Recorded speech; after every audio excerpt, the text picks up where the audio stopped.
Hey everyone, welcome back to 22 Panels, the podcast that aims to examine, explore, and of course elevate the medium of comics. I am Tyler, and across the interwebs from me is the great Tad. Hey Tad, how's it going? Great. Yeah, I'm great now. yeah, Am I the great and powerful the Tad? great and Like the great and powerful powerful Tad. Oz? Yeah, Pay no attention to the man behind the curtain. the man with the cat. I was going to The man introduce with your the cat. cat. Yeah, I think Eddie's the great and powerful here. Yeah, He's the one that rules the house. Well, he thinks he does. Matt has other ideas. That's the elder cat. Um, so Steve, I forgot to ask how to pronounce your last name. So if I butcher it, I apologize. We have with us Steve. Is it Urena? Yes, you're in there. Hey, hey. Every once in a while, I get it right. that's awesome. I discovered at his wedding that I'd gotten a friend of mine. Well, he's more of a friend of my brother's, but a family friend. Sure. We've been pronouncing his first name wrong for the entire time we knew him, Oh, and no. he'd chosen not to tell us. Oh no. And it's like, really? You should have. Well, I was young and I just wanted to fit in, and he was my friend. I'm like, the fact that he was your friend is all the more reason to tell. So you just let everyone call him that probably for years, right?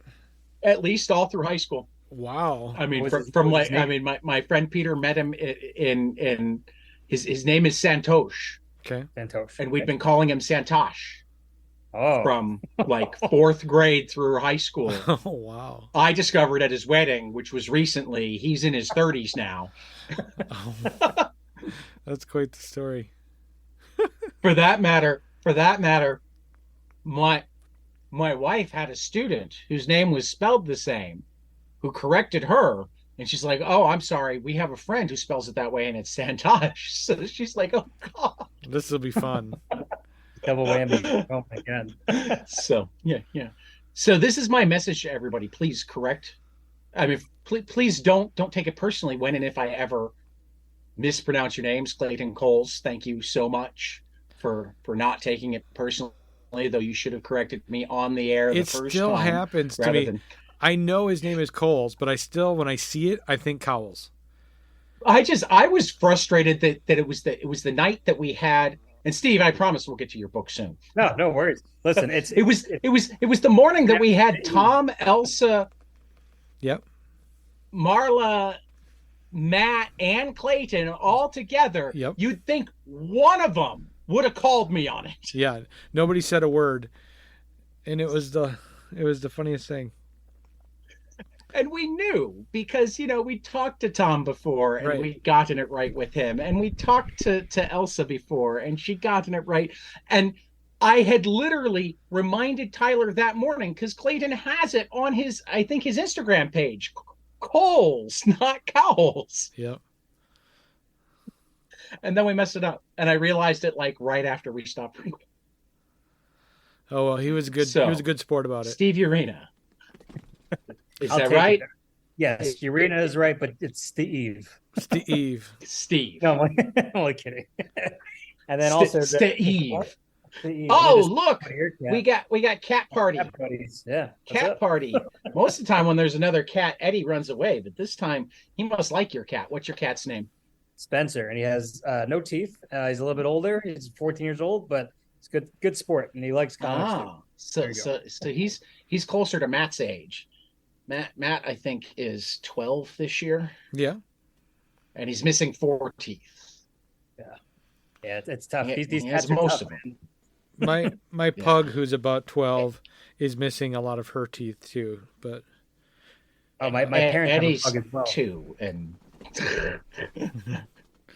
Eddie's an 2. accent. Yeah. So Steve, you got a Kickstarter for your new book that's coming out. that I mean, I feel like it should be given to every elementary school or ever. I can get myself in all sorts of trouble here. So why don't you introduce your Kickstarter?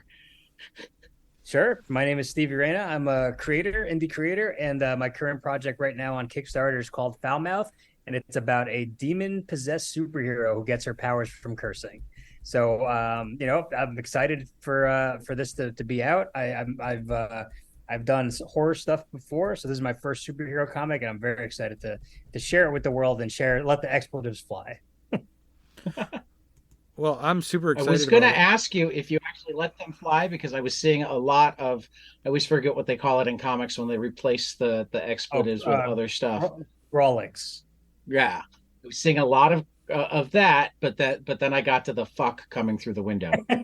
Yes. So a little mix and And I mix and went and I went, well, this was almost the comic that we could have sent to my wife's elementary school, but Yeah. You still probably not can. You can teach them anymore. about language, let them learn about their favorite curse words. Well, Giving she like her That first words day have on the power. playground. Her first day on the playground, there were four like first graders who were taking turns hitting each other in the nuts. And when she went over to ask them what they thought they were doing, they said they were playing tag. Her response was, "That's not how tag works." Yeah, you don't use curse words for tag. Sorry, one That's second. going to be my One one's favorite locked down. story Hold for on a one while. second. Sounds good.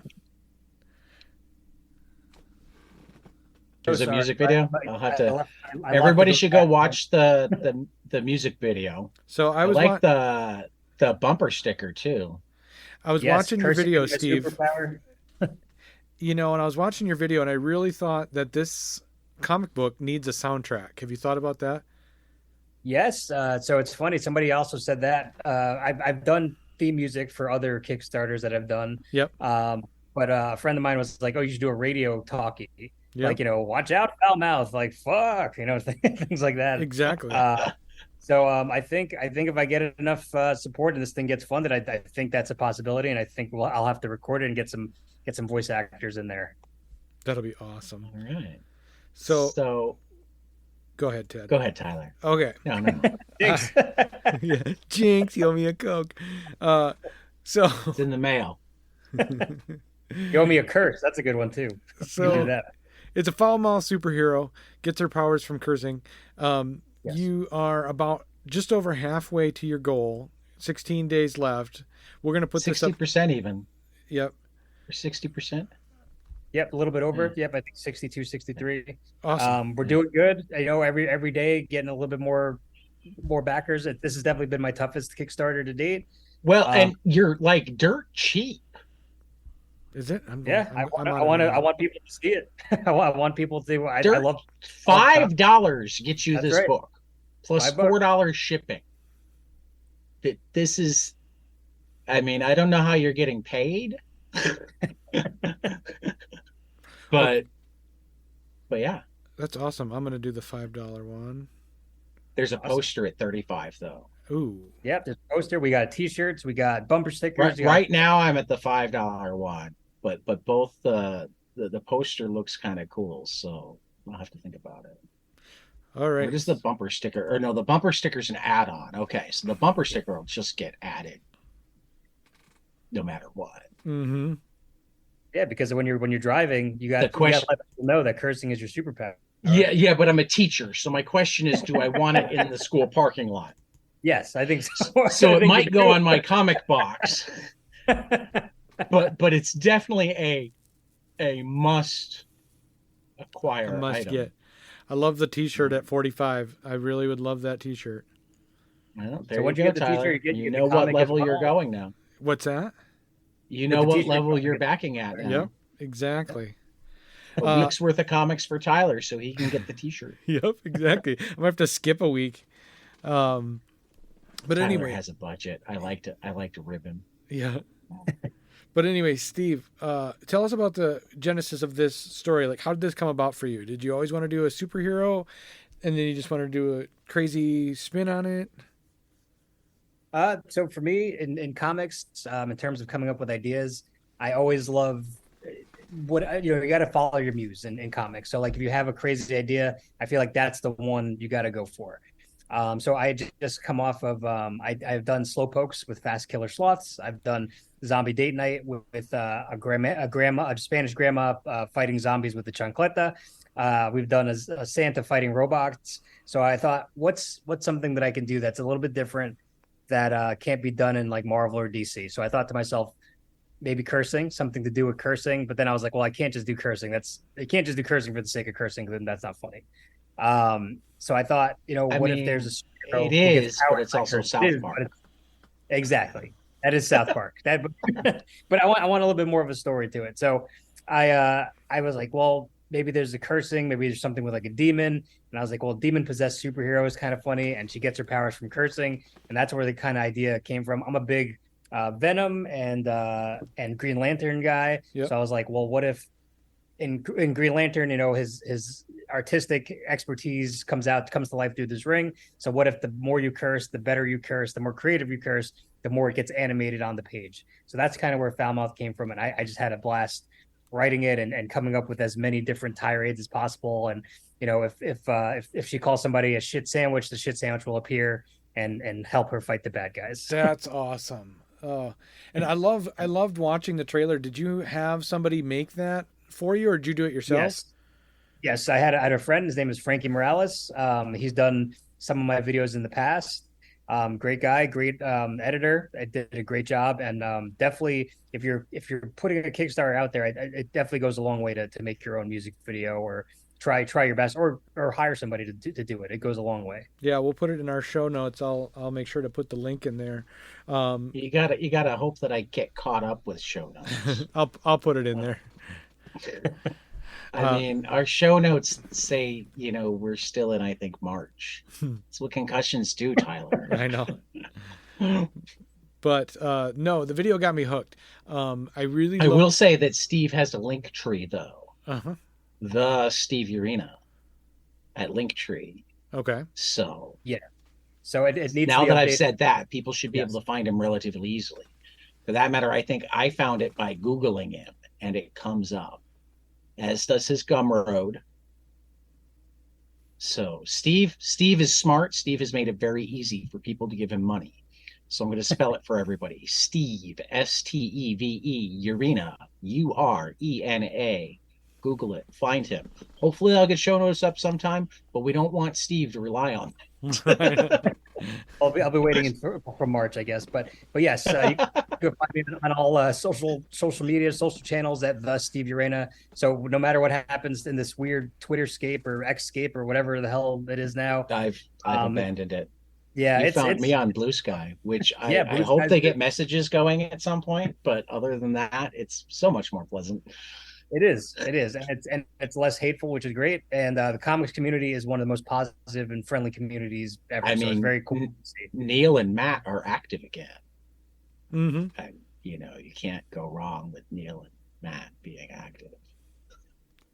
So, Steve, I'm sorry. I'm in too many. Like, mute me. And you just mute you. I wish I could mute you. No, I'm just kidding. I can't, because then I'd mute Steve too. You're both coming through the same channel. Oh, Tad muted himself. It'd just be the Tyler show. We're just bringing on all the Tylers now. Yeah, kick us off and put the Tylers on. That was a total joke, Tad. I didn't mean to mute you. But anyway, or you muted yourself. Steve, what is your background? Do you have a background in art, or did you just kind of come by that naturally? I am not an artist. I am a writer. So The artist for this is Sarah Davidson. She did a great job. That's my writing origin story, as I wish I could draw. Oh, I thought you did the whole thing. Sorry. Oh, no worries. Sarah Davidson did the art, lettering by HDE. Mm-hmm. It's a team effort. And, I was able to, I went through Comics Experience, which is a school. This is the school I went to. I was taught by Paul Allor and Andy Schmidt. Mm-hmm. And, so I go through them. They find me young up and coming artists who need work and are looking for scripts, looking for work and things to do. So I gave them the Foulmouth script, and they brought them to me, and I thought the style worked, and the art style is incredible. Sarah did a very great job, especially with the colors and the cursing, and bringing the cursing to life, and not telling me I'm crazy for doing this and doing this with the superhero genre. But yeah, I went through Comic Experience. They found me these great, talented people, and here we are with Foulmouth, which is great. That's awesome. What I'm looking at right now is on your Kickstarter. There's a picture of her with her tongue out. Is it always black, or does it get more black as she curses? Yeah, she has a black tongue because she's possessed by a demon. So the power took over her tongue. So the current comes from there. That's where the power comes from. The black tongue. That's why it's in the logo, and that's kind of her trademark. Yeah, that's awesome. I can't wait to read it. Hopefully it gets backed here. How many days left did we say? 16? Yeah. Yes, we're getting close to go. the end. September 22nd is the end date. So just trying to spread the word and see what happens. That's awesome. So what do you read on a regular basis? Do you read comics? Yes, I love comics. I love them from when I was a kid. I used to read a lot of, like I said, Green Lantern. I'm a big fan of the Kyle Rayner run with Ron Mars. Right now, a lot of horror has been piquing my interest. So like James Tynion is doing a great job in horror comics with Nice House on the Lake and Something is Killing the Children. I love to go back and forth in the best thing is going back through. As a kid, I grew up reading Wizard, right? So you would be able to hear about these comics. I loved Wizard so much, and I'd hear about like I do too. I feel like now in comics, there could be a place for that. Where it's a bit more attitude, a little bit more, not just the big two going towards the indie stuff. And I know you guys are doing great with this, but like there's tons of. I feel like there's a space open for like a site or something. Like I just feel like there's got to be a place for something like that. The question is there money for it? Yeah, that's. I think so. I hope so. I would love to publish a magazine. You know what I mean? Put this in magazine form. Yeah. But yeah, I think it would be a bust right now. Honestly, I mean, I feel like Hassan made a good go of it with, Panel X Panel. Yeah. Which is a little bit more literary than Wizard ever was. But it also made it overall cheaper to produce because it was, 5 or 6 people wrote something and somebody made a comic and it was released digitally. And even so, it wound up being more work than they could handle.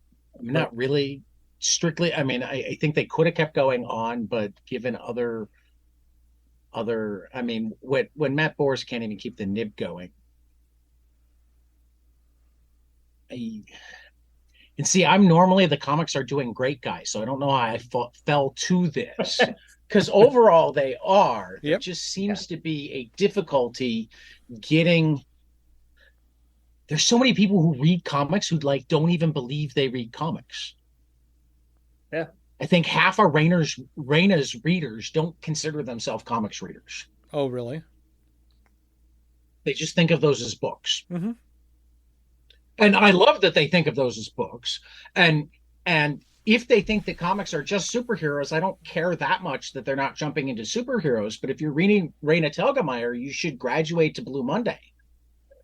You should graduate to some of the newer Archie stuff. You should you know what I mean? Yeah. Yeah. If you're reading Dav Pilkey, you should graduate into Scotty Young. Where do you guys think comics are headed? I feel like media is changing so much every day that we might get to that type of I think so. I think it's just there's still this weird, and as an educator, I see it all the time because there are those of us that are all in. It's like I want to teach a subject, and the first thing I want to do is find the best graphic novel. Right. Mm-hmm. And there are other ones that are like comics. It's like, yeah, comics. Yeah, exactly. You use political cartoons from the 1700s in your PowerPoints. Those are comics. Yes, absolutely. Where's the disconnect? Calling it a comic instead of a cartoon.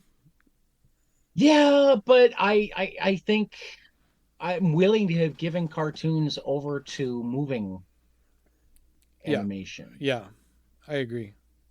You know what I mean? Yep. And you don't get farther calling it a cartoon now. You have to say political cartoon or really classic political cartoon for half the people. I mean, sometimes I even feel like, with the people that I know best, I managed to sell them on like a book, but they think that I've given them the only comic that's worthwhile. And that I had to be a comics nut to find this one comic that, had great meaning. It's like, no, I can give you 50 more. Yeah, they're out there. There's a lot without thinking very hard. Yeah.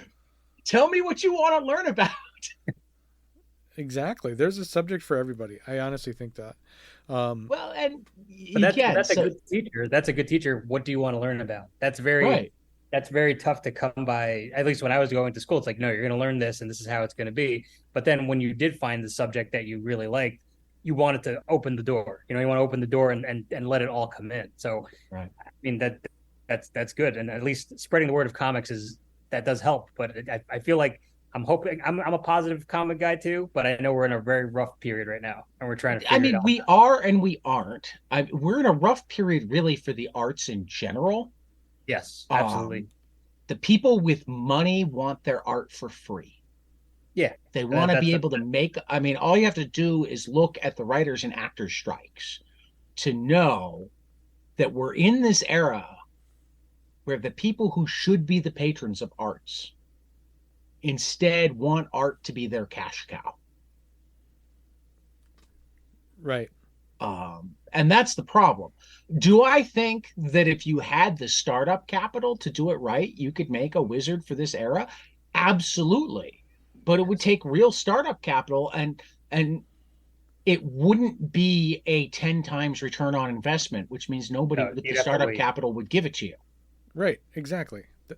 You could make something that broke even. You could make something that even expanded over time. You could make something where a lot of people made a decent living, but you couldn't make something where somebody invested their $100,000 and got $1 million back. Right. And that's the only way you get money right now for creative things. I mean, thankfully, comics has Kickstarter. Thankfully, comics has Vault and Ahoy and Scout that seem to be working in that old, if we can do it and not lose money, we've succeeded. Right. But I just don't see that enough in the art landscape right now. It's tough. It scares me. I agree. It's tough. And I should it's be crazy with the I'm in a weird. I wound up taking the day off of school. I woke up with a headache, and it got better, and I was feeling good like 3 hours ago, and then like an hour ago I started feeling weird again, and I'm coming off a concussion, so like ignore me. Listen to Tyler. Tyler should be conducting the interview. Right. Did Tyler mute you, and you had to handle business? No. Poor Tad. Yeah, no, Tad got a concussion back in March and February, way back in February, and he's now on the. I've been a much more disorganized talker since then. Yeah, you're on the recovery end, but still, it's been taking its toll on you. Sorry to hear that you didn't go to school today. This was my, This is our first day. I took Raina to preschool today, or not preschool. I think it was a mix. Kelly was diagnosed with strep yesterday, so when I woke up with a headache coming off a concussion and just a little bit of an itchy throat, I'm like, I'm gonna take the day and play it safe rather than pushing my head and or getting anybody sick. My throat felt much better pretty quickly, so I'm pretty certain that I don't have her strep, but it's been an interesting head day, so I'm not upset that I stayed home. No. If you want an old Dominican remedy to cure a sore throat, honey and onion. Honey and onion. I like the onion part. Yeah, the onion part nobody likes. But you put it in a blender, it makes like a little bit of like a cough syrup or like a throat syrup, and it coat your throat, makes you feel honey and onion. Okay. That's interesting. I bet that flavor is interesting. It is. When I get sick, my dad was like, "Here, try this," and I was like, "I don't. This sounds like you made this up." But he gave it to me. And I found as a father that you can get your kids to do really interesting things if you tell them that it's an old remedy, even if you're making it up off the top of your head. So don't rule out the possibility that he made it up. Yeah, that's true. But I felt better. I'm not guaranteeing it, but have you talked to other Dominicans? Yes, we have a meeting. We have a meeting every week. the meeting of the Dominicans. Well, I know that you don't have a meeting every week, but every once in a while you'll, and I can't come up with a good example of it right now, but every once in a while you'll have that like moment at school or whatnot where you talk about something as if everybody has that in their family, and you Yeah, and then discover like, that what? nobody has that in their family. Right? You're the oddball. So, I mean, it could be as simple as you had a sore throat at grandma's house once and went, "Hey, can you put honey and onions together for me?" And she went, What? "You want me to what?" Dad said that was an old cure. I think he was messing with you. I'm not actually saying that he was messing with you. No. This is my dad head kicking. My dad concussed. See, this is why I should Dad, just mute cousin, myself. dad head, yes. We're not talking about comics, and we're not talking about your we're having comic. fun. I'm doing a very bad job today. That's all right. Listen, we're having fun. We're hanging out. We're talking, telling stories. Foul Like, mouth. Fuck, shit, damn, ass. Now I have superpowers. there you go. You be the top here. So she looks young. Yeah. How old is the character? She is 17 years old. Okay. She just moved to a new city where her parents just got divorced. So she moved to a new city and there are superheroes inhabiting it. So Okay. for her, this is a whole new experience. And when she becomes foul mouth and she gets possessed by a demon, she gets kind of mansplained and talked down to by the resident superhero. So she has to kind of let loose and find her voice and show that she has a voice as well. So that's where kind of foul mouth comes from, and language. And I mean, listen, when you're talking and you're cursing adds spice to your language. Right. So I always thought people will listen more if you curse. Like if you're just saying a sentence rather than I'm saying this fucking sentence, like it's there's a little bit more spice on it. So it all depends on how you use it. Yes, exactly. I've never been the don't use the words, but when my son went through the phase where somehow fuck had to make it into every sentence, I had to explain to him that there's no emphasis when you use it that often. I hope that's a lesson in your classroom when you go back. You're just like, listen, kids, you can curse, but like make it count. Make it a good That's one. always been the way I am, but it all depends on the room. I'm a special ed teacher, so I got to be careful with. fair enough. See, yes. maybe not there. But... I'm an art teacher, so it's a little more liberal in my room. The kids get away with. Yeah, I mean, listen, you could have them paint curse words. I think that'd be but good. we're in a pretty liberal school. I've heard. I've heard words said in classrooms that you'd be surprised to hear in classrooms, both by students and faculty. So, same.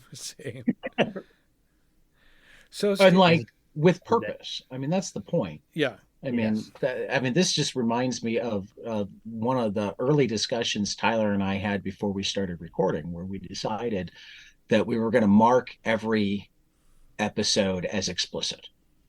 Because we didn't know if we'd curse every episode. We didn't know if our guests would curse every episode, but we didn't want to have to think about it. Yeah. We were pretty certain that if we did curse, there would be a reason. We didn't want to have any chance of getting yanked down because we didn't forgot that we said fuck in the first 10 minutes of the episode and didn't say anything for the rest of the episode and forgot to hit that E button. Exactly. I just put it on it's there. Just like, yeah, they're all explicit. Are they all explicit? Probably not. I'd be willing to bet 75% of them are. Yeah, I would agree. We don't have a whole lot. But if I have to choose between the two, if I have to have any chance, nobody's going to get mad at you. Oh, I looked at your podcast. It said it was explicit and nobody was swearing at all. I wanted some swear words. Where were the swear words? That would have been funny. We want more. Whereas again, I particularly because it's like it's not like none of my students find out that I have a podcast. I'm proud of it. I don't like go telling everybody listen to 22 panels, but if some conversation I had on the air like is pertinent to something, I'll share it. And if it then becomes how were you talking to Jeff Smith? Oh, see, Yep. Awesome. I hope he feels better too. I know he was I do just too. something I do something too. happened. I'm headed out to CXC this year. I know he's canceled his public stuff at CXC. I don't know if I'm really expecting him to be at any of the private stuff, but I know some people who know him well, who I know will be there. So I'll definitely be checking in because I mean, can we just talk about he's a how very great? friendly acquaintance. Yeah, Bone He, Bone is was definitely like growing up. I read Disney Adventure, Yep. and that's how I got exposed to Bone, and that's how I got exposed to comics like outside of Marvel and DC, and just an awesome character. What And then I'm I love you Bone's can amazing. read Bone. Tuki, his new book. Yeah, Tuki's good. Tuki's really good. I'll have to check that If out. you haven't read Tuki yet. Um, but so Steve, what's your day job like? Do you get to write for full time or? Yep, I am a senior copywriter at an entertainment company, and it's a lot of fun. So luckily, I've been able to write every day and practice my craft. I used to be a journalist before this as well. Yep. So I've been writing. I love writing, love the art of writing, love listening to seminars and my background in college was creative writing. So Okay. I like to say that like everybody that I did writing classes with, some of them grew up to be like real big authors and things like that, and I'm just the goofball who knows those things, but I use those powers for goofballness. Like cursing I super mean, sloths. What is Or your what does your zombies. family think of the fact that it's a cursing superhero? Like, has your mom or uh, dad picked up on it, or are they? my parents told me. I mean, I love my parents. They've always been very supportive. After the fact, I think like they're supportive. They're like, I don't know about this until something goes right, and you're like, okay, I know like we're that good with feeling. it. Yeah. Yeah. I know that So feeling. with comics, at first they were not. They were like, "Are you sure?" I was like, "Yeah, it's fine." But my theory is, if it gives my parents, if it makes my parents embarrassed to talk about it, then it's probably the right direction. So cursing superheroes, they have to, my parents will talk to their friends. They're like, "Oh, what's he doing now?" It's like, "Oh, he's doing a comic." It's like, "Oh, what's it about?" About a superhero curses. Like just that See, moment makes see me that laugh, and that that makes me reminds happy. me so much of a director commentary from a director that I'm not going to name because it turns out he's an absolute jerk. Oh no. Um, but he was talking about his movie, and it was one of those big. He wasn't anybody when the movie made, and it was like the big indie darling hit, up for Mhm. lots of Academy Awards, that sort of thing. But it had some language in it. It had some, um, for that matter, I'll give you the line that he was most worried about, and it'll tell most people who we're talking about without giving him too much. At one point in the movie, a character, while lining up a sniper shot, says Oswald was a fag. Um, I see a little bit of a nod from Steve, so he I might know what movie we're talking I about. do not know. Tyler's I still lost. not actually. Oh wow. So that was the one that he was particularly worried about after the the story he told was how, the movie had come out and he was talking to his mom. She's like, "Oh, I saw it. It was great. I loved it so much." It's like, "Oh wow, that's great. I'm going to take your grandma next week." And he's going, Oh no. I don't know if he's talking to his mom. "Oh, she loved it. She's taking her church group." And he's like,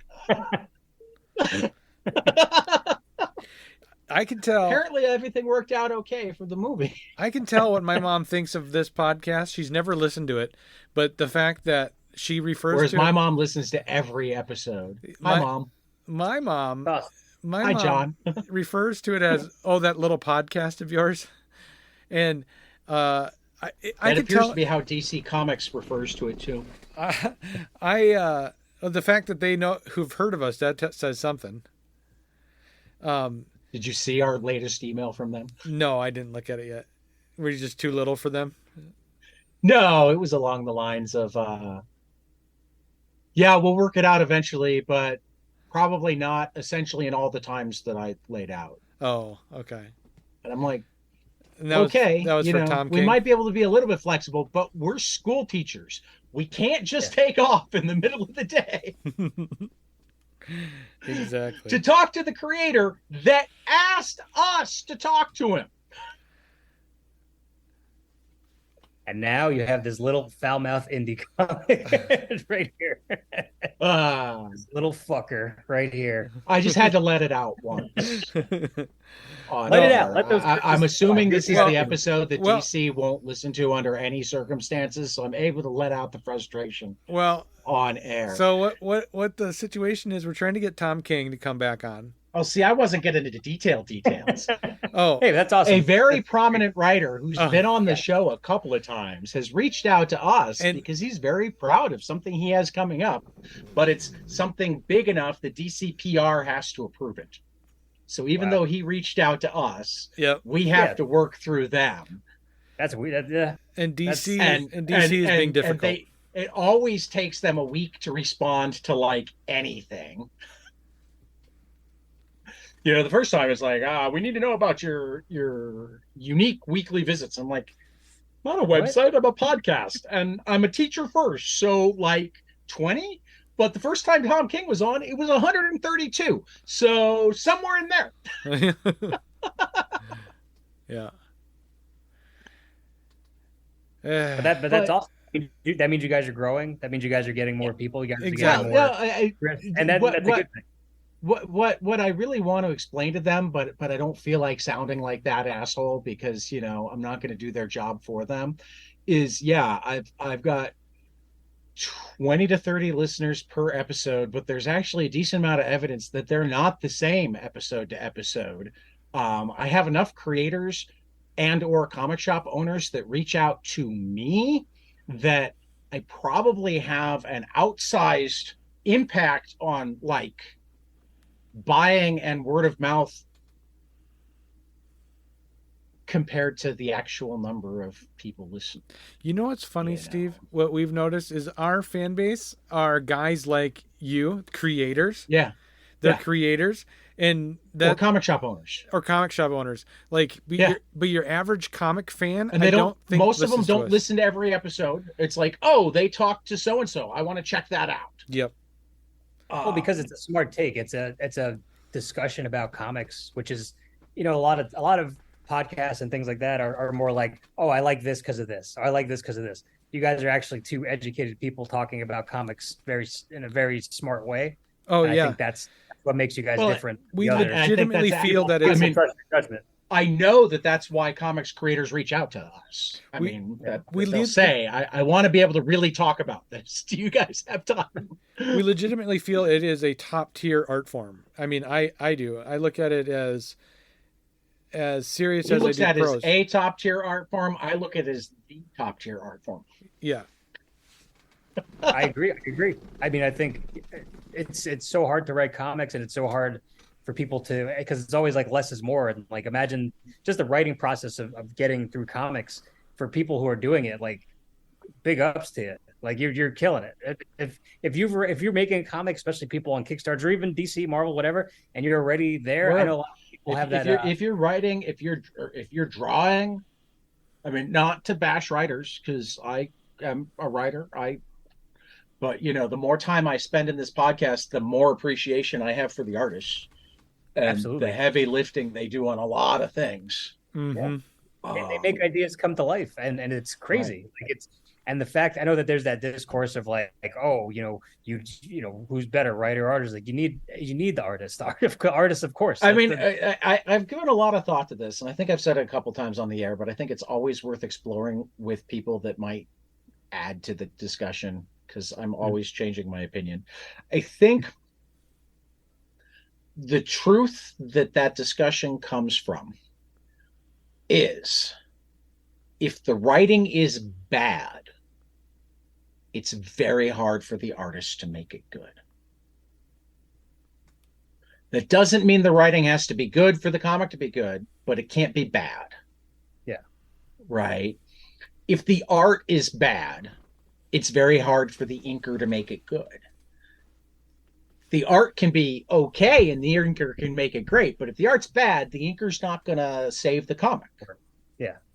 You know, likewise, if any of those first three parts are bad, there's no letterer on earth. I mean, we love Clayton Coles, we love Clem Robbins, we love Hassan Atsman El How. I feel like we've talked to at least one more letterer, Those are and the we big ones love that I some know. that we haven't talked to too. Yeah, What? those are the big ones that I remember. Yeah. But they're not saving a book that No. didn't have. No. On the flip side, at the same time, your writing can be great, and the art had better be at least decent, because the art can absolutely kill it. Yeah. Well, I mean, it's a For that matter, your writing and your art can be great, and if your inking sucks, yeah, it can that's kill it. it. I mean, Your it's the team. lettering can wind up this. I mean, so each part is incredibly important. It's not fair, really, to say any one part is more important. Yeah. But certain parts have more power to make or break a book all by themselves, and that's how the discussion comes about. Do you know how many that's- issues you want this to be? Yeah, that's a good question. Oh, for Foulmouth? So for Foulmouth, I'm seeing where things go, but I'd love to continue as much as I can. I think that the character, there's so much growth and there's so much potential, and just with words and a cursing superhero, there's a lot of to evolve. I think this could go, I think this go on as long as I'm alive, I guess. You know what I mean? It's got she can get older. It's got a some of my favorite superhero books are like Invincible and Black Hammer, and it's kind of got that vibe to it a little bit. You know what I mean? Yeah, I want to grow with my characters, and I mean, I've listened to your podcast where you're talking about, Love and Rockets, and like they went their whole run as they were growing up, and I think that's a cool thing about comics. So, I would love to see more comics that do that. Really, that'd be very cool. I mean, if there's one thing that I think is almost disappointing about the Marvel and DC universe, if totally understanding, it's that they don't realistically age their characters. They'll occasionally like jump them. Okay, Peter's not in high school anymore, he's in college. Okay, he's not in college anymore, he's postgraduate. Okay, we're gonna do an old man Logan arc, right? But we don't see them go through that transition.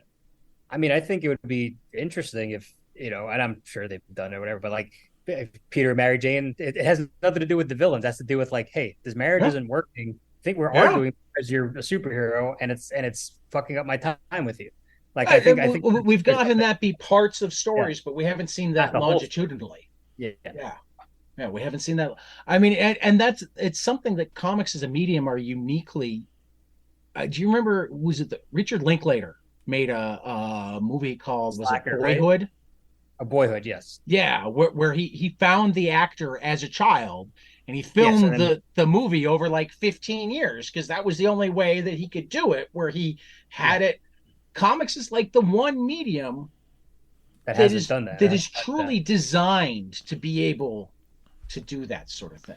You can do it in a novel, and I've seen it done some in novels, but it's still so much harder in novels because they're not episodic.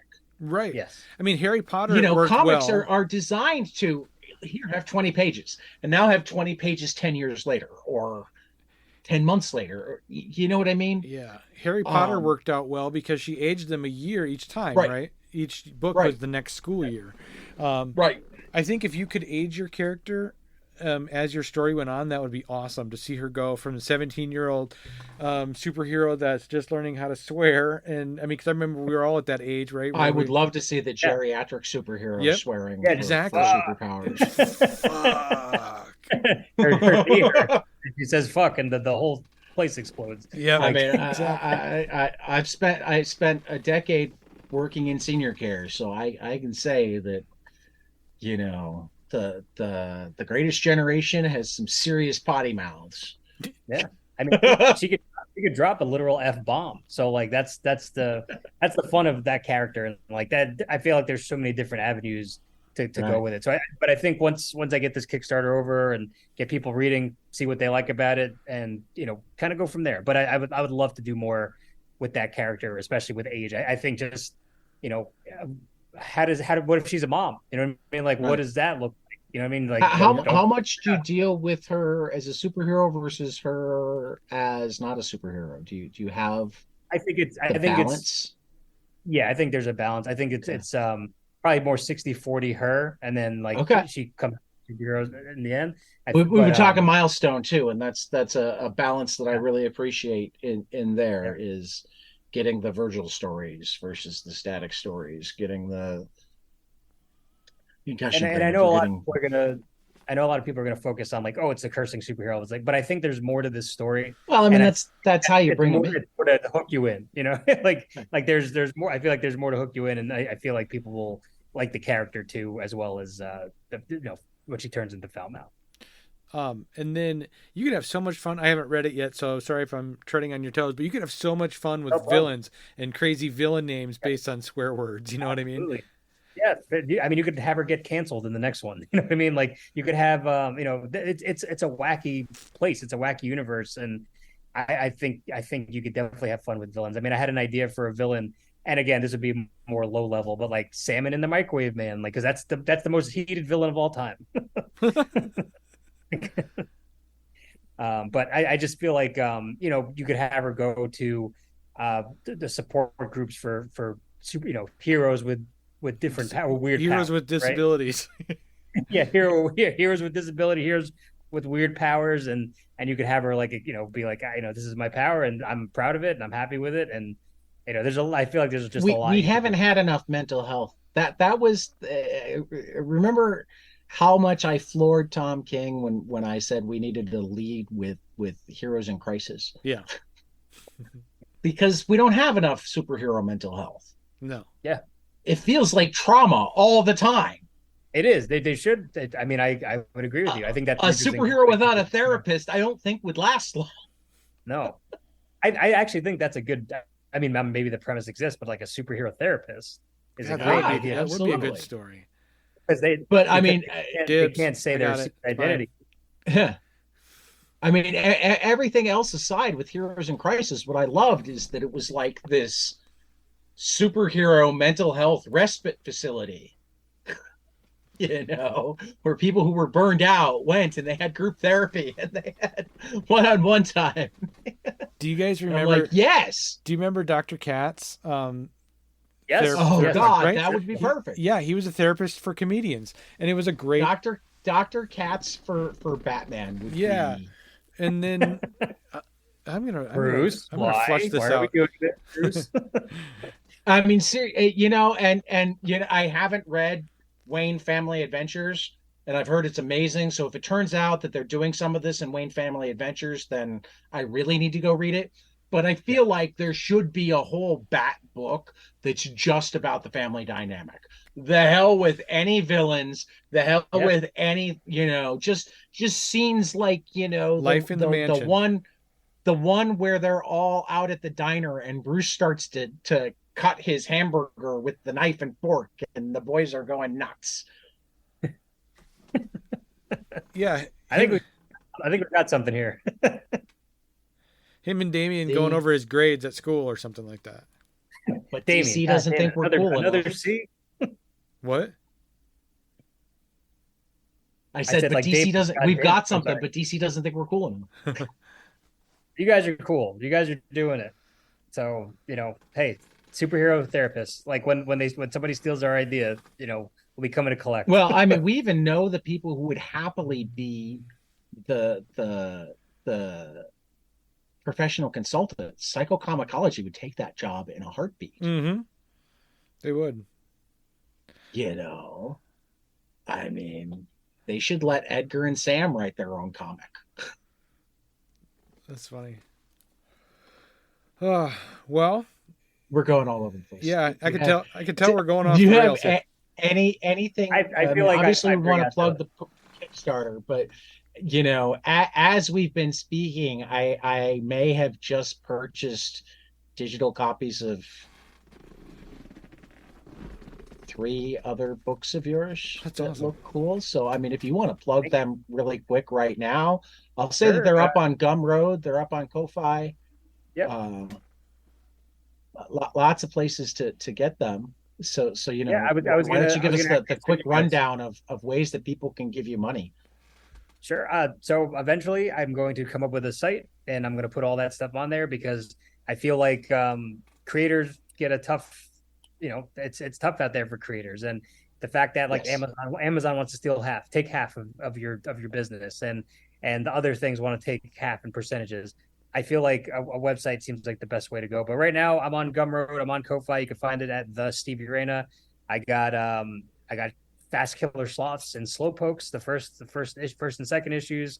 I got Zombie Date Night about a date gone wrong during a zombie invasion, and Santa fighting robots in Ex Machina. So if you want to check it out, let me know. But I'm happy to send you guys digital copies of the comics, so you can. Well, I mean, too late because I just bought Ex Machina Slowpokes, um, Oh, I remember my question I was going to ask you, positive, Steve. negative. Is that the other one? Before we go, Steve, are you shopping this around to anybody? I like This foul mouth? I like being independent. Yep. I think that's a good way for me to create and stay sane, and not have to worry about like, oh, you can't do that. This doesn't, but I'm always open, always listening. Always listen to whoever is interested, if anybody's interested. But yeah, this is my happy place. I love comics. I love that I get to create freely, and it's on me, which is cool. Like, where I'm like, all right, this works. This is, due to things that I'm doing or not doing, and it's a great learning experience. And I feel like comics are my vacation. So like when I do my 1 or 2 Kickstarters per year, I'm able to talk to great folks like you guys, and just talk Well, I mean, comics. you can talk to us other times too. We have book Well, that clubs. too, yeah. Well, You want in, now just we got let a us dialogue. Now we got a know. dialogue going. Now we got something. Yeah, I mean, we like interesting voices. Yeah. All evidence to the contrary on nights where I'm just babbling about nothing. We even have an episode of cool people talking about cool things, Comic, cool people talking about comics, ... and stuff. and stuff. Yep, that's what it is. So what are you guys into right now? So comics, TV, shows. What's I something mean, you're mostly really comics. excited about Mostly right now? comics. I don't watch a ton of TV, just really busy. Okay. And I've only ever got into gaming a little bit, I mean, but go ahead, go ahead. Oh, I was I just mean, gonna I'm say, always listening to a book. I'm often reading a book. Game. I'm What a are you baseball reading? nut. Right now, I'm in a nonfiction binge. Actually, let me pull up my phone. My phone has them. sure. And while he's doing that, I'm reading. My mostly reading is just comic books. Yeah, no, God, I I'm read making way my too many comic books. I'm making my way through Matt Wagner's Grendel right now.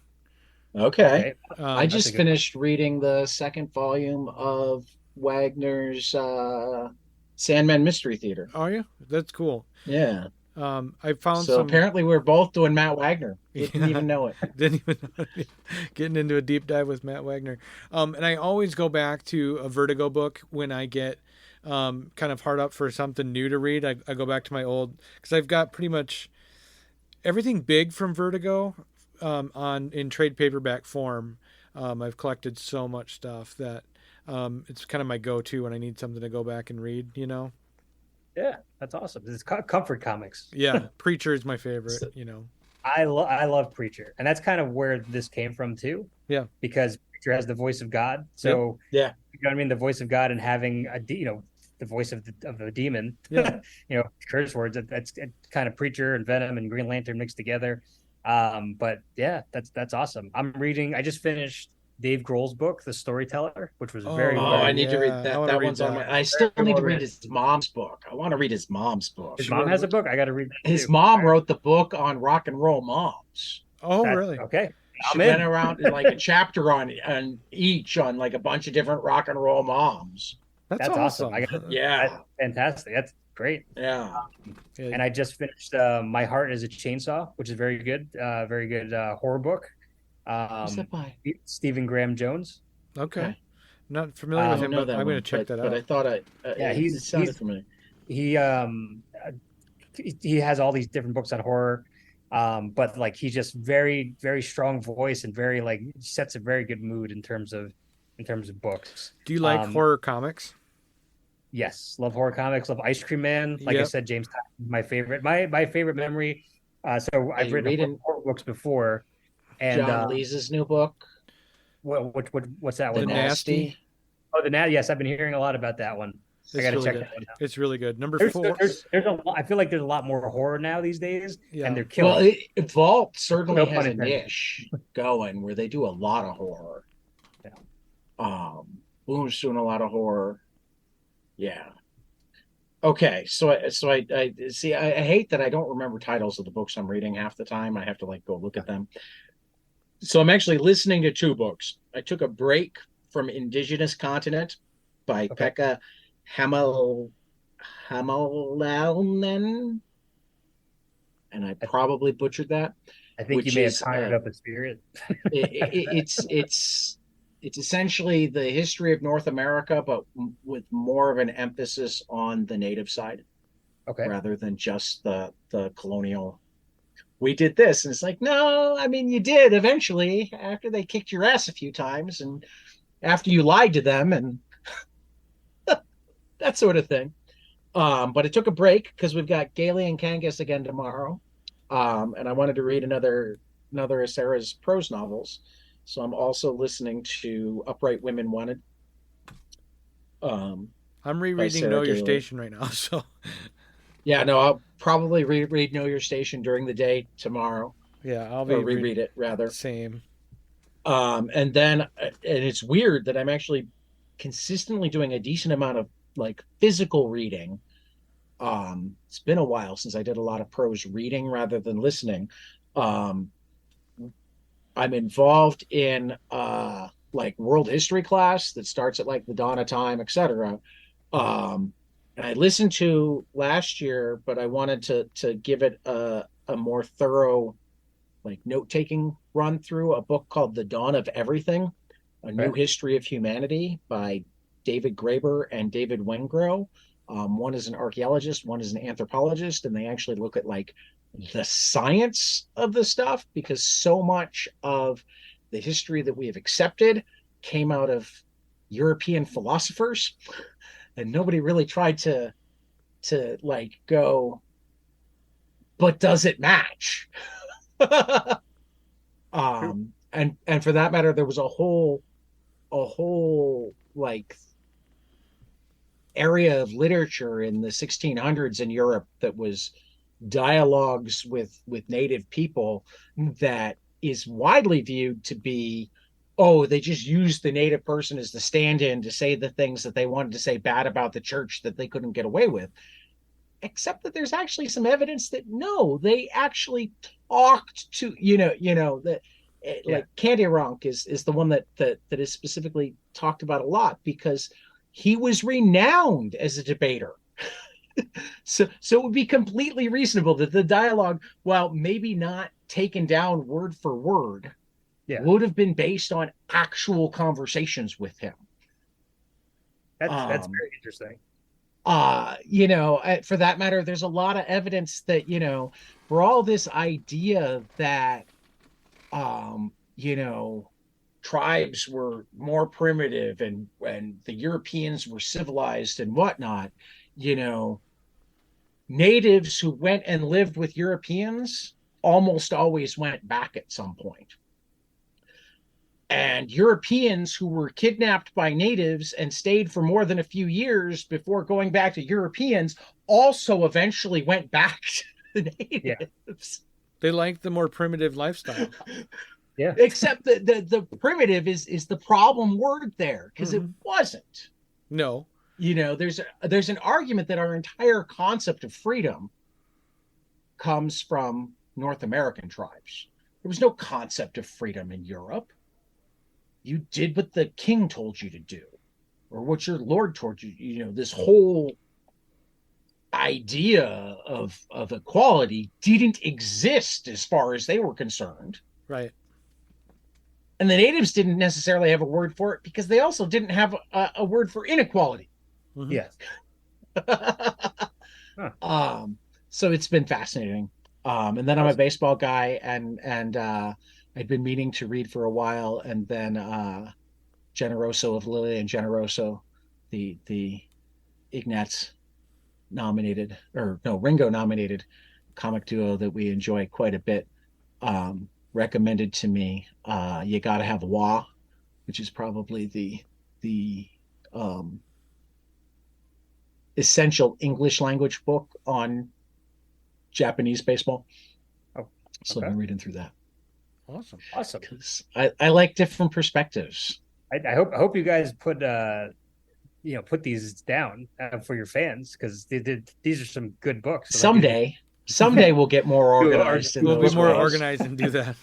Yeah, well, and we're almost done with all of the Marvels. Have you We've ever got read 2 more weeks? all of the Marvels? All of the Marvels. That's on my list. I want to check that out. We have been and we've got almost a year of podcasts where we've been going through and not just reading the book, but reading all of the comics in the book. Wow. Because it's laid out, it tells the story via, Fantastic Four annual number 6, and then Fantastic Four number 116, Fantastic Four 271. So it's been fun. You can go through it with us if you want, Steve. I might have to do that. I mean, that's why I love that Marvel Unlimited app, because you can. Yep, that's definitely what we've been using. Not looking for all the comics, just stacking them up. We talked to Douglas Wolk in the middle of it. I think we want to try to have him back now that we're almost done. I think that would be cool fun. Guy. Yeah, that would be a lot of fun. Are you more of a? So many great books out there. Are you more of a DC guy? I know you were talking about Green Lantern, but you also brought up Venom. I mean, are you DC or Marvel guy more so? That's a hard one, because I feel like I was more DC growing up, but then I got more of appreciation for Marvel stuff. But then once you find the indie stuff, you're like, okay, that this is yeah. You put See, and I just realized that we haven't asked what needs to be our signature question. We need to make much more of a point of making certain that we ask it of every guest. Yeah. Why comics? Because there's nothing else like it. Because you can do anything you want, and it's just, I don't know. I feel like the visual medium just helps it so much more, and it sticks in your brain. Exactly. Like you could think about your favorite scenes from comics or from and it's just easier. I feel like you can connect with people more based on that. Like I could show somebody who doesn't speak English, right? I could show somebody who speaks another language, whatever, is not on the same level of language as other people. Sure. And you could show them comics and you could still understand. You still get the story. Like it speaks, the stories, the art kind of speaks for itself. And that's why comics. And I just feel like it makes the impossible possible. And that's why I love it so much. And you could have crazy ideas and weird ideas. You could have any idea you want. And if you put it towards a comic, you make it come to life, and it could be its own thing, which is excellent. Like, and the fact that people can make comics and, just, it started out as just an idea and then you could hold it in your hand. It's an amazing feeling. Yeah. I just came up with a new cool question, Tyler. So remember this one in case my concussion brain doesn't, because this is another one we should use. All right. Tell me your life story, or at least your life story as a comic fan, creator, whatnot, through 5 books. 5 books? All right. So I'd say Green Lantern, Emerald Dawn. Yep. And flesh it out. Okay. Don't just give me the list, because I've read a lot of comics, but I haven't. Why are we starting with Emerald Dawn? I feel like with the Kyle Rayner run with Ron Mars, one of my favorite. I feel like as a kid, I saw myself as that character. I saw myself because he's an artist. He's a creator. He's somebody who thinks about stuff. I would say the Spider-Man as well. Growing up, because I feel like Peter Parker is probably one of the most relatable characters in all of comics. Yeah. Just because. What era of Spider-Man is this roughly? I mean, you can just cheat and tell me your age and we can help you figure it out. I'm 34. So 34. So 98, 97. Yeah, I think that's pretty much. So that'd be like early slot era? Yes, I think so. And or did you do the Gauntlet where they Yes, were going I through Mark? remember. Yes, Gauntlet's a great run. We yes. need to do the Gauntlet sometimes, Tyler. Yep, I agree. I liked it too when That it came out. that'd be another good like month of episodes going through the Gauntlet. See, this is why this is a good question. So we've It is a got good two question. two steps. So that's two. Preacher, because like that's the Preacher. first, I'd say, indie comic, or like this is outside of the superhero Same. realm. Well, mine was a Jeff Lemire book, which was Sweet Tooth. That was my first dip into real. You read Sweet Tooth before Preacher? Yeah, I read them both roughly the same time. So you read Preacher like way after it came out. Yeah, yeah. I got on board late and I still got the last 10 issues like as they came out. Oh, did you? No, it was long Yeah. done. Long done when I was reading it. Sorry And about then that, number, Steve. no worries. Yeah, And then no, we cut you off. Tell us more about you Preacher. What get excited. what connected with everybody Preacher? gets excited about comics. You gotta, I love it. Like it's to talk to people about things that you love. I love that. That's such a fun thing, and you don't get that often. People, you don't. The fact that everybody's excited, I'm all in there. I'm all for it. But Preacher, just the fact that you can, the voice of God, like it's just such a different. It's such a concept. It was paradigm so shift. crass. You know what I mean? The book was Yeah. so like Well, and I love the different stages of Jesse Custer. yeah. Yeah, You know, He as grows. he realizes the power that he has Yep. and is then scared of it, and then Embraces maybe it. uses it too much, and then just the going back and forth.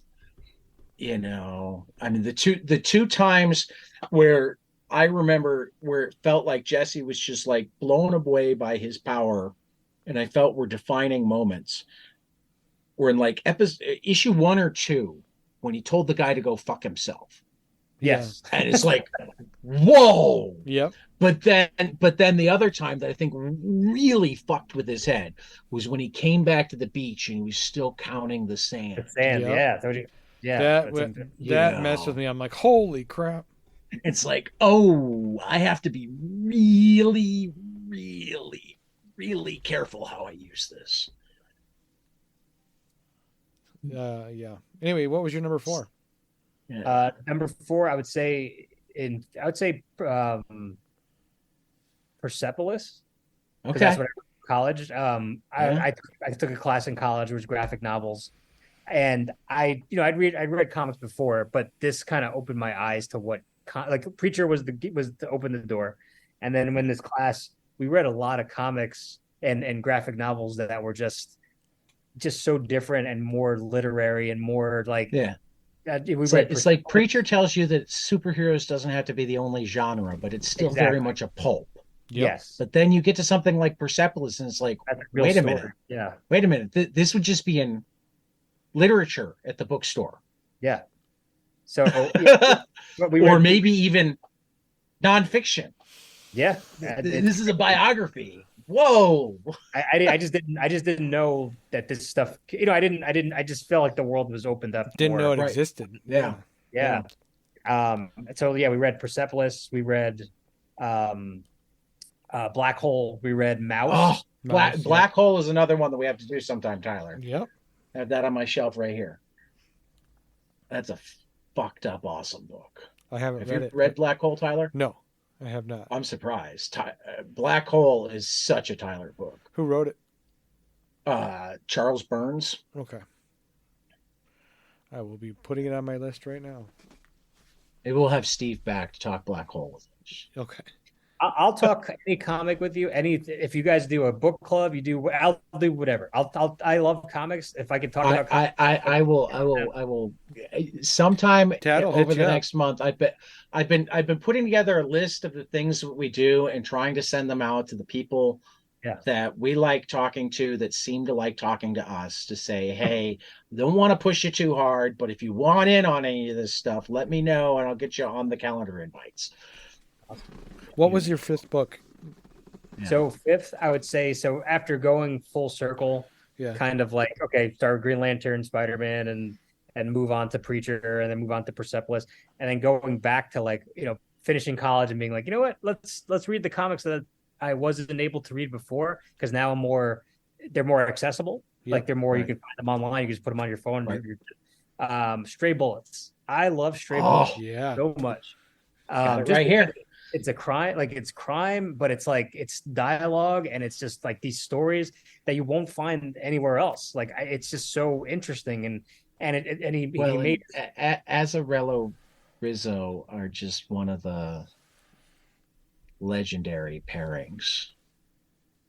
Oh, I don't think they get the Brubaker Phillips treatment as much as they maybe should, but yeah, that was their coming out party. Did we lose? Okay, you're still there. there we go. I'm listening. You were frozen on my You seemed end to for a minute. freeze for a second. All right, I'm just enjoying comics so much. I was frozen. You were frozen on my end for a second. Okay.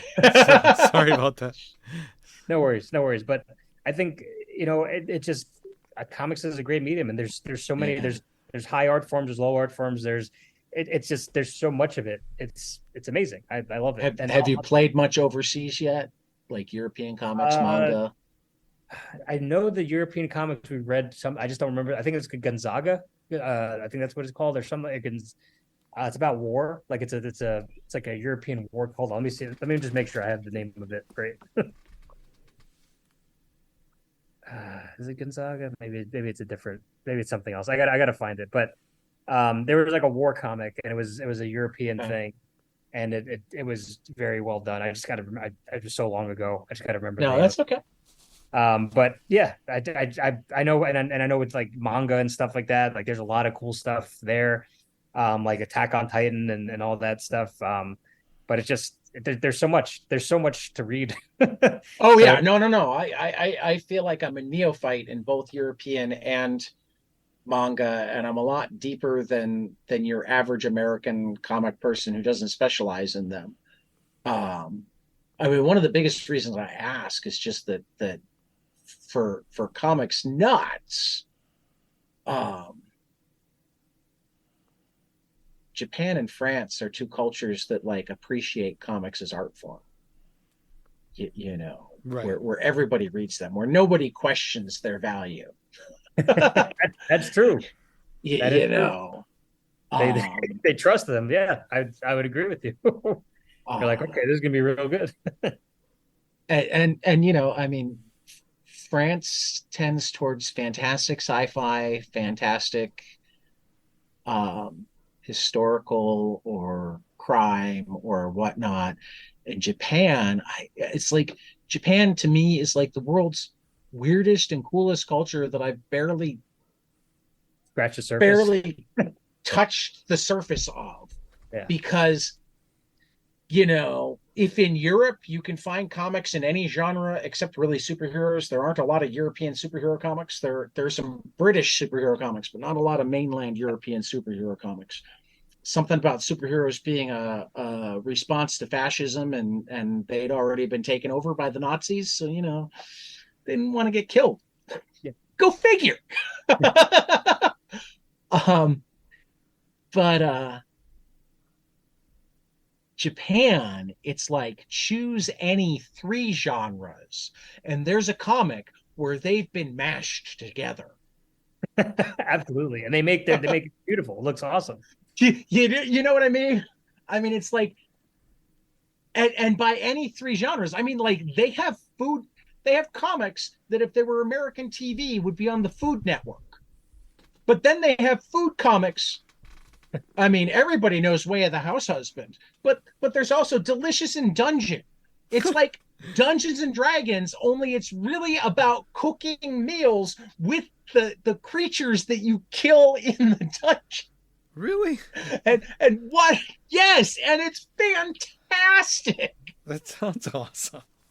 It does sound awesome. Every time you hear an anime or Japan, you're just like, what? Like, I remember. Yeah, Japan, it's like pick 2 genres that you don't feel like should be anywhere near each other, and you put them together. And there's a fantastic comic. That's true. Which is why I almost assume, anytime we talk to somebody who lives in Japan, I have to ask them, because it's got to exist. It has to exist. I read a New York Times story about a like rec league softball team in Japan made up of retired yakuza, like in a real life, where half the players are missing fingers. That's a great. And I'm like, there has to be a manga. Yeah. Yeah. I mean, if this is actually, the crazy thing being that once all of these, they're all old men they're out. Most of them have served time. I mean, I think that the New York Times article pointed out that, of the 12 people on the team, they'd served a combined like 260 years in prison. That's a real bad news bears. well, but what's great is they wear hot pink and black uniforms, because originally they were black and gold, and the whole league was like scared of them, and they didn't want them to be. And because as it turns out, they take it like the least seriously. They get their ass kicked on a regular basis because they're just out there having a good time playing softball. And like the PTA team, they're for real. That is a great idea for a show. That's a great idea for a lot of things. You can do podcasts, you can do documentary, all types of things. That's amazing. So I'm certain that if it doesn't exist yet, sometime in the near future, there will be at least a Japanese version of that. And then somebody needs to translate it so I can read it. Or I don't even care if they translate it. I just want to be able to see it, because they do baseball comics so well. That's awesome. Like, I didn't know that they did comics anyway. Yeah. Is there any good American baseball comics? There are a couple good. I mean, Jesse Lonergan did All-Star. Yeah. I like it more than he does.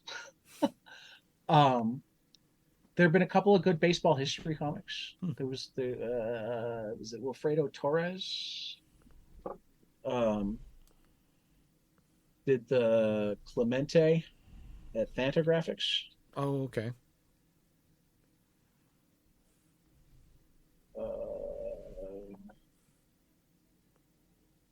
Did I get that right? Well, I'm sorry. Wilfred Santiago. Fredo Torres is a different artist. Too many artists to keep in my head. Wilfred Santiago. This is why I use my friend Google. Rob Nyer pointed out that it's got some actual historical problems, but there is actually a comic book history of baseball. Yeah. Actually, after we talked to him, Tom Pyre sent Rob and I a stack of like baseball biography comics that came out in, I think, the late 80s or early 90s. Okay. He was involved in. So I got like a Mickey Mantle comic and sweet. I forget the other ones. Biography comics are a good gateway, because that was my first comic. I wrote a biography for John Wayne. Nice. Oh, nice. Marion? Didn't see a dime from it, but I had to see it. It's in libraries and things like that. It's like it's still hey. Yeah, that's good. That's awesome. Well, I mean, we definitely have an appreciation for the fact that librarians have gotten on the comics bandwagon. Right. Yeah. Very much so. With Hoopla and Libby, those are great apps. So shout out to them for But also, I mean, more and more you see like major sections of libraries devoted to graphic novels. Yeah, it's getting bigger for sure. Are you guys there? Well, Steve, that was fun. We'll definitely have you back. If I don't send you a list of stuff soon, bug me. You're more than you're allowed to bug me. We'll have you back. We just like to talk to comics people. I'm gonna send them around.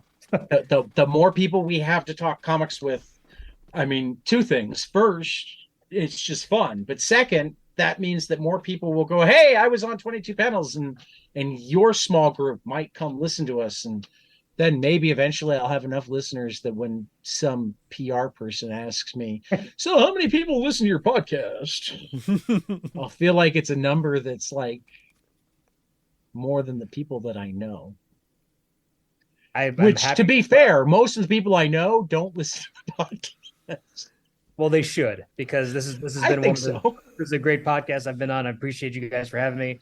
Thank you guys for talking to just Oh. comic creators, because Oh. like that's tough in itself. Oh yeah, that's You all Tad. kickstarted the other books too. So this Yes, is your this is my 5th Kickstarter. fifth. I've been very lucky. I started with horror stuff, and the horror stuff did very well, and luckily it's been able to help me fund my next project. So for me, any money that I make towards these Kickstarters goes towards the next project, because comics have been so good to me. It's not like I'm wearing like a mink fur coat or anything like that. It's just I'm taking the money, moving it to the next project. That's basically what it is. And the more money I get, the more pages, the better it'll hopefully be. Well, So, I mean, you sucked like $12 out of me just while we were talking, because I Thank found you. your I other appreciate digital that. comics. I appreciate it. I appreciate everybody who backs, everybody who That's the thing that I should say to anybody listening to this episode, because they've got like stuff online that they're pumping, and Tyler can vouch for this. You will almost certainly get money from me while we're on the air. Yeah, you'll look it up every time. You look it up, and you're just like, "Oh, that looks awesome! I could really use the one with the 8x10 print with it." Yeah. So sometimes it's I back you while you're on the air. Sometimes it's I go or from you like, up it. oh, I backed you at $10, but I've decided that now I'm backing you at $90. Yep, you're just like, "Oh, now I need because the whole that shebang." looks really cool. Yeah, you do that a lot. you guys are we thank you as indie creators, as everything, like just people talking comics. It's awesome, and it's great to see and it. people making comics is even more awesome. It's one of our favorite things. Condon came up with it with Have me. you guys thought about making your own comic? Yes. Sometimes. Yeah. Yeah. Tyler probably more than me. I think about publishing. Yeah. If I won the lottery, I would immediately become a comics publisher. I don't understand how billionaires aren't creating way more art. Yeah, I would agree, because they don't understand it. But they're like the first generation of billionaires doesn't understand it. I mean, the status of being able to say, "Hey, I paid for this to happen," is a thing. Yeah. Take it. The Medicis knew that. The Medicis, yeah. The Rockefellers knew that. This generation just wants to go to space and own their own social media companies. How boring is that? That's the new thing. And naming it X. Yeah, that killed it.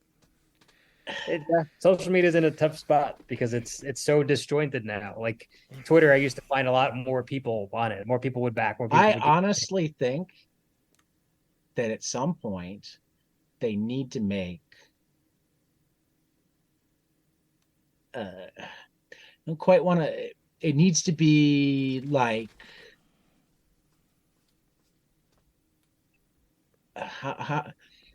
they'd have to figure out the technical side, because it shouldn't be owned by the government as much as it shouldn't be owned at all. Yeah, but it should be essentially set up as a public service. Yes, I would agree. And sure, you can have the other places too. Yeah, but it is time that we have an actual public square in a digital space. Yep. Yeah. Not a public square owned by some corporation, an evil billionaire. Right. but a public square owned by the people. Yeah. Where the government provides the bandwidth, the storage space, whatever, sets up the software and a basic set of rules. Yeah. I think essentially, I don't even think it needs to be. I don't think the rules need to be that hard, because I don't think you need to censor. I think that you need to have a limited number of accounts. All accounts are verified. Yeah. In other words, you want a government account, you're using a social security number. Yeah. One social security number per account. Yes. Period. Yeah. And that's who you are, and there's no doubt. You don't necessarily have to use your own name, but you can't have 7 different accounts. Yes, just one. And then if you get blocked, you get blocked. I mean, because that's the thing, is Twitter doesn't have to be a hellscape if you just curate your feed. Yeah. The biggest reason I'm off Twitter isn't because I had a hellscape comment, it's because everybody that I care about seeing isn't there anymore. So it's just not interesting. The discourse has gone elsewhere. Yes. But yeah, I think we're probably at least a generation away from there being enough across the aisle cooperation for something like that to be able to be possible. Yep. But that's what it should be. Yep. Yeah, I would agree. Cool. So, well, I think that's a good and note Tyler's to end. got to get us out, because otherwise I'll keep going on I- one rant. This is where my brain is. All right, I'll get Give us me out of like here. a kernel, and I go. Okay, I'll get us out of here. I'm having. It's only because I'm having a great time, and I appreciate it, and it's All awesome. All right. So, to all our listeners out there, we will catch you guys after the next page. See ya. Hey guys, this is Tyler from 22 Panels. I'm here to tell you all about our Patreon. If you enjoy this show, please consider donating to our Patreon to keep this show going. We have many different tiers, all different levels to help you decide what's right for you. Okay, so get on out there to patreon.com/22 Panels Podcast.